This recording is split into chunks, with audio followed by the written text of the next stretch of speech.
Bonjour et bienvenue dans la troisième des 5 vidéos de notre guide pratique sur les hydrolats. Alors aujourd'hui, on se retrouve chez moi, dans mon canapé, puisqu'en fait, dehors, il fait vraiment un temps de chien.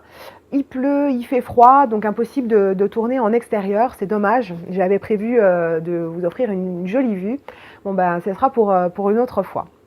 Alors aujourd'hui, on continue avec les propriétés des 3 derniers hydrolats que je souhaitais vous proposer. Alors on rentre directement dans le vif du sujet avec aujourd'hui de suite l'hydrolat d'Hélicrise ou d'Immortel. Vous connaissez sans doute la grande propriété de l'Immortel, en tout cas en huile essentielle, c'est son côté anti-hématome. On va retrouver ce pouvoir anti-hématome chez les hydrolats.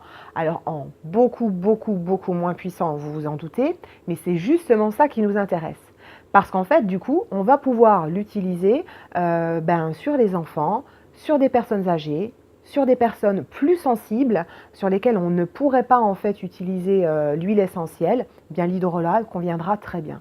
Comment on l'utilise? C'est simple, soit on le pulvérise directement dessus, soit on en prend dans sa main et on l'applique à l'endroit du choc et on frictionne. On va répéter cette opération plusieurs fois s'il le faut, je pense qu'il le faudra, mais je connais en fait de nombreuses mamans qui l'utilisent pour leurs enfants, quand ils se cognent, quand ils tombent, etc., en friction 2 ou 3 fois au cours des heures qui ont suivi le choc, et ça fonctionne vraiment extrêmement bien.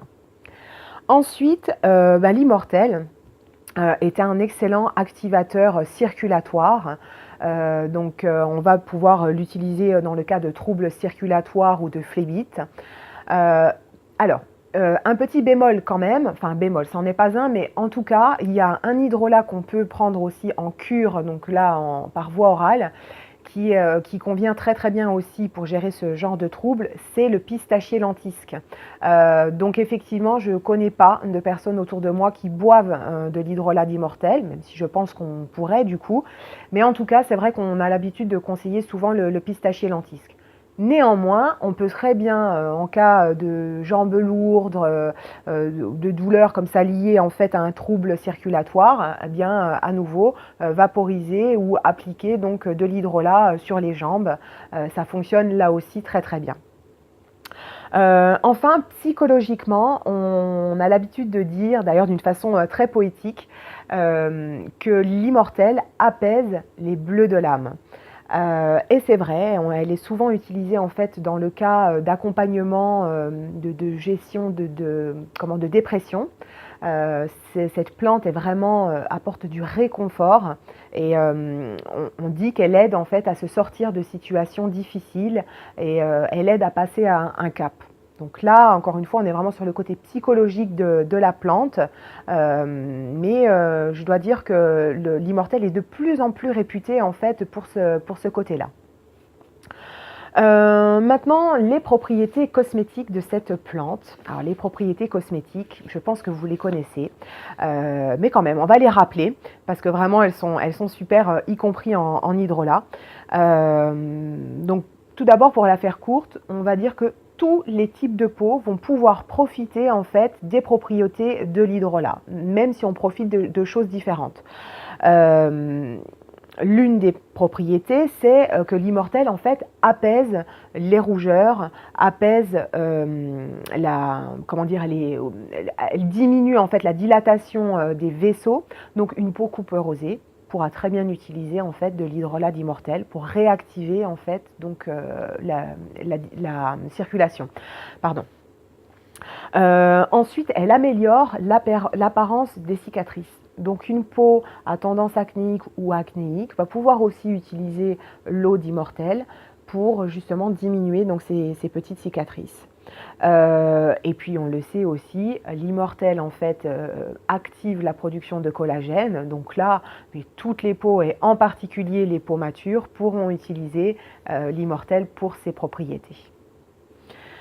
Donc on résume, on va aimer l'hydrolat d'Immortel pour, en cosmétique j'entends, donc apaiser les rougeurs, donc les poches, la coupe rose, et améliorer l'apparence des cicatrices et booster la production de collagène. Donc encore une fois, toutes les peaux profitent de ces propriétés superbes. Ensuite, l'hydrolat de romarin. Alors en Corse, le romarin, on dit qu'il est à verbenone parce qu'en fait, il contient plus que les autres romarins une grosse quantité en fait de cette molécule qu'on appelle verbenone, ce qui fait que cet hydrolat de romarin est un excellent drainant hépatique. Donc en fait, il hépatobiliaire même, donc il nettoie le foie, la vésicule biliaire, donc nos organes filtres. Donc du coup, l'hydrolat de romarin, on s'en sert de cure détox. Donc on peut l'associer en fait avec le genévrier pour avoir une détox, je dirais, vraiment complète, donc ça veut dire y compris les reins. On va l'utiliser donc sur 3 semaines à raison d'une cuillère à soupe dans 1 litre d'eau. Ce litre, on va le boire tout au long de la journée et on renouvellera l'expérience si on en a besoin. On fait une pause d'1 semaine et on refait 3 semaines. Ce qui est génial aussi, c'est que quand on fait cette cure, finalement, on bénéficie aussi de 2 autres propriétés thérapeutiques qui sont superbes. D'abord, la première, c'est le côté neurotonique que propose le romarin. Donc en fait, on dit qu'il est neurostimulant. Et effectivement, je peux vous dire qu'avec Laurent, quand on est en train de cueillir le romarin dans le maquis, on se prend en plein ce côté neurostimulant, c'est-à-dire qu'en fait on a plein d'idées qui arrivent, qui fusent, mais en même temps c'est des idées claires, tout est rangé, tout est clair, on a l'impression qu'il n'y a plus de problème d'organisation, on sait tout à fait ce qu'on va faire, etc. Bon, quand on rentre à la maison, l'effet est estompé, hein, c'est bien dommage d'ailleurs, mais quand même on sent qu'il y a vraiment ce côté neurostimulant très très fort dans le romarin. Le romarin est également expectorant et mucolytique.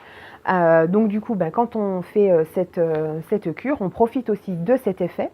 Donc voilà, on profite de toutes ces propriétés en se faisant une cure détox. On a aussi le côté préventif contre les maux divers et le côté stimulant, neurotonique, etc. Donc ça, c'est quand même non négligeable. Alors on préconise souvent en fait de faire ces petites cures détox 2 fois par an au moment des changements de saison. Donc là par exemple en ce moment ça peut vraiment être la bonne période, hein, février-mars, juste avant le printemps. Moi perso je l'ai faite début janvier parce que je sentais que j'en avais vraiment besoin après les fêtes. Après quelques excès, voilà, ça peut être vraiment une solution. Et puis j'avais besoin aussi de ce côté coup de fouet. Alors ensuite, les propriétés cosmétiques du romarin. Alors déjà, on dit qu'il prévient en fait l'apparition des imperfections. Et puis, il régule aussi la production de sébum. Donc, pour ces 2 raisons, une peau acnéique ou à tendance acnéique, donc y compris l'acné des plus jeunes, hein, vont adorer ce romarin. Ensuite, on dit qu'il redonne du tonus à la peau et qu'il l'aide à se régénérer. Donc là, les peaux matures, alors normales, mixtes, sèches, donc finalement tous les types de peau vont pouvoir profiter des bienfaits du romarin. Gageons en plus que comme il donne un réveil vraiment l'esprit, voilà, on a tout bon avec ce romarin. Moi je conseille de l'utiliser en fait le matin. Vous réveillez votre esprit, vous réveillez votre teint, tout le monde est content et on commence une bonne journée comme ça. Ensuite, hydrolat de laurier.